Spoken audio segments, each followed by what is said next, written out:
don't worry about your work, you give it up. What do you want? You want a roof? I'll give you. You want food every day? I'll give you. All you have to do is just sit in one place and be blissful. I will feed you for the rest of your life. Can you do? No, you want to mess up something every day.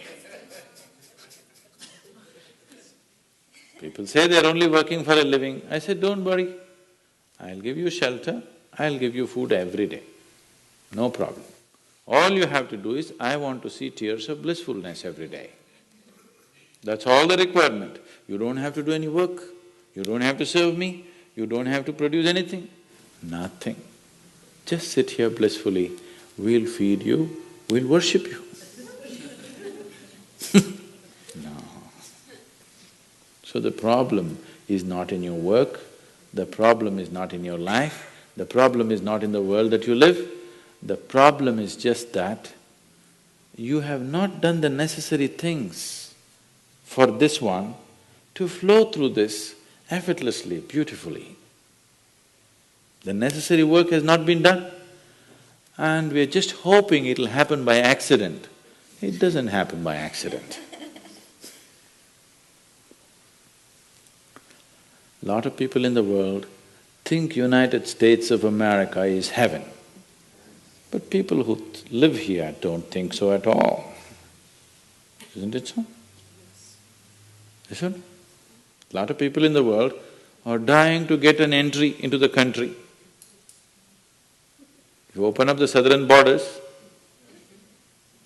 10 million people will enter tomorrow morning because they think this is heaven. But you are not experiencing it that way, isn't it? You are not experiencing this as heaven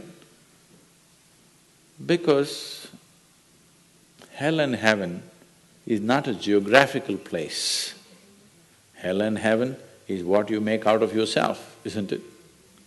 Too much talk about heaven has been going on because there are too many people who made a hell out of themselves. If you had made a heaven out of yourself, would you talk about going to heaven? If you sit here and you're feeling ecstatic right now, would you aspire to go to heaven, I'm asking? Once it happened, early 20th century, an Orthodox Greek church, a bishop from that church, you know, Orthodox Greeks have their own separate church, they have their own pope who lives in Turkey, you know this? So a bishop from this order had heard so much about Indian mysticism and he wanted to go to India, but he never got around to make it because he had to serve the cloth that he wore.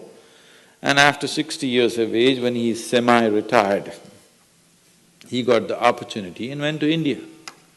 So he came to South India, near where we are, and he wanted to meet a mystic, a yogi. So somebody said, go up this mountain, near a cave, there is a yogi sitting, you can go. So our man went, plodded up the mountain, halfway up and went. In front of a cave, an old man with a gentle smile upon his face was just sitting with his eyes closed. So the bishop went and prostrated. He cannot do it, he is not made for that. But they had told him, if you go to India, you have to crawl. He prostrated like this and with all his four limbs he got up. The yogi looked at him with amusement. Obviously, he has never prostrated anywhere before. And he smiled. Then the bishop said, I am like this, I am a bishop. I have served in the church for so long, but I have a few questions, can you answer? The yogi smiled and said, yes, please, whatever the question. Then the bishop asked, what is life? At the age of 60. What is life? So the yogi closed his eyes, became very blissful and said, life is like the fragrance of a jasmine on the spring breeze. And tears of blissfulness flowed out of his eyes as he was saying this. Then the bishop said, no, no, no. Our Pope has told us life is like a thorn and we must renounce it. And even symbolically, Jesus himself wore a crown of thorns. So, how come you say this? Our Pope says otherwise.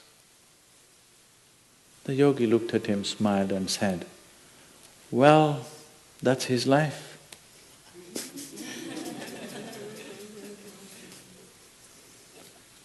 So, what you make out of it is not because of where you are, what you are, it is just what you make out of it, isn't it? Yes. So, have you created the necessary mechanism? Have you created the necessary system? Have you created the necessary ingredients within you to make this like the fragrance of jasmine on a spring breeze and not a thorn?